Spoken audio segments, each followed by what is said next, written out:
Welcome back to Voice of the Founding Fathers, and I'm your host, Dr. D. Lee Pippin. Our last video on epidemics was a little tongue-in-cheek, made to make you think, made to spark some thoughts. This one's also on epidemics, but it's also, even though the last one had some serious subject matter to it, this one is a national crisis and is a serious subject matter. And that is the drug problem within this country, and especially the problem with fentanyl. Now, everyone's talking about how fentanyl is being brought in by the drug dealers through the Mexican border and everything else. Let's set the record straight. You don't have to go to Mexico to find fentanyl production. We have plenty of it here in the United States, homegrown, right out the box. So the Mexican border is not providing this huge supply. It's already here and has been here for a long time. Fentanyl is a very dangerous drug. And right now, someone close to us is on a ventilator. They will probably die within the next couple of days due to a fentanyl overdose. And unfortunately for them, even though they were administered Narcan, which is supposed to counteract fentanyl, they were partially allergic to the fentanyl. And now there's swelling on the brain. Brain activity is next to nothing. And the choice about pulling the plug will have to be made in the next couple of days. And that's a sad, sad situation that's happening all around our country. All around the country. So we have the drug epidemic. We have fentanyl killing people off. In the younger set, all around the country, gay and straight, you have all the party drugs. Everyone thinks it's great and wonderful to throw in Molly, to throw in cocaine, to throw in the pink cocaine, which is cocaine mixed with LSD, to do anything to make you forget you're alive. That's really what it comes down to. It's gotten to the point that no one cares about themselves. They don't love themselves anymore. And so they don't want to be with themselves. So they do everything to put themselves in a fantasy world, a fantasy life. And that's really sad. And it's a testament to what has happened to civilization today. That our youth have been given so many grand ideas that they feel they're all failures. And we've promoted so much on the look, the fashion, the cars, that no one is pleased with themselves. No one has the right body. No one has the right look. Body shaming. What have we turned into? What happened to living your life and being happy with who you are? I know I'm heavy. Someone call me fat. Someone call me overly obese. I have some medical reasons why some of that happens. But skipping the medical things that I have no control over, I'm still happy being me. And I'm still productive. And I still produce more than most people produce. So, why should I kill myself to become some image that some marketer has created that says this is the way we're supposed to be? And why should I be shamed for being what I am?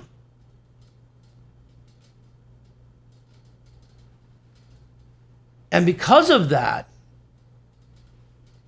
many people do not have enough self-love or mental health to go ahead and be happy with themselves. So they seek an alternative state. They seek to escape this world. And many do not even care, though they say they don't try to kill themselves. but many do not care if they die in the process, as long as they had the great high going out. And for those of you that don't know, the people that do heroin and some of those other drugs, that is the key to their high, is seeing how close they can get to death without actually dying. Now, I've had several people try to explain this to me, and I still don't understand it. I don't comprehend it. I've died several times on the operating table. I do remember dying to a degree. I'm not rushing out to embrace the experience again. When my time comes, I'll be fine with it. I'm comfortable with the time when I pass. But I'm not going to rush into the arms of death.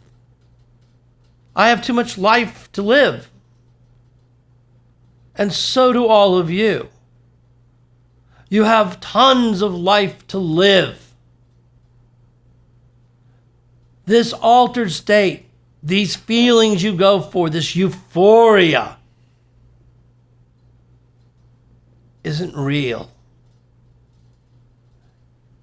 In the words of the religious right, it's the work of devil and demons. Now, I mentioned once before, for those of you that have not seen that cast, that the devil is always the sexiest, always the most beautiful, always the most fun. That's why he was the shining light. That's what his name meant. The shining light, the perfect one. Not the one with the horns, the tail, the little pitchfork that everyone pictures that looks evil and ugly. No. Evil is beautiful and seductive. And it convinces you to follow it. A little bit at a time. It eats away at your soul. It draws you in where there's no escape. And then it turns you into that ugly, vile creature that people call the devil. Because that is what becomes of the husk of that body as your soul is corrupted and stolen and given away. And for the record, every time you fall into those paths, and I'm not talking about small sexual endeavors on the side. I'm talking about when you get into the addictions, when you throw all caution to the wind, when you no longer care about your life. It may have started out as a few little things, but that was the bait to bring you along. You've sold your soul. You gave it away. And by the way, you gave it away for free. If that makes you feel any better. You didn't get anything for it. Except pain, misery, heartache, no fame, no fortune. Sort of like that thing that they say when you have 3 wishes from the jinn or the genie, depending on what part of the world you're from, make sure you choose those wishes wisely because they will follow the letter of your words, but what you leave out is just as important as what you put in. And there's no way to trick the genie, because there's always a loophole that he can use to bring you down, to turn your greatest joy into your greatest misery. Some say living on earth is living in hell, that we are in hell, working our way to nirvana. I don't buy into that. But this is our testing ground. Are you strong? Are you weak? Can you move society forward? Are you part of the problem that's tearing it down? Recently, the good are losing. Just so you know, the good are losing. We're going backwards. And it's all because people are playing on your fears, your prejudice. They're moving you emotionally in those directions They don't want you to think. They don't want you to stop and ponder. They want you always looking for the next high, the next big moment.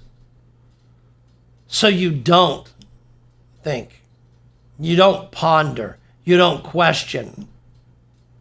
The Romans had the Colosseums, the lions. The Christians were sacrificed, but so were the gladiators and many others. All for sport, to keep people distracted. And humanity seems to love seeing others in misery, so it makes their misery seem less miserable. Well, let me give you a new concept. Look for the joys, the happiness, the good things. Take joy from the joy you see around you and see if it does not elevate you to that next higher level. But we have to do something. And the problem is not someone bringing drugs across the border. It's not the manufacturers here. It's us. It's everyone around that either turns a blind eye or takes that drug because it makes life a little easier. And I'm not talking about the people that are in actual pain that need the medication. I'm talking about people that are taking it to escape the reality because life is tough.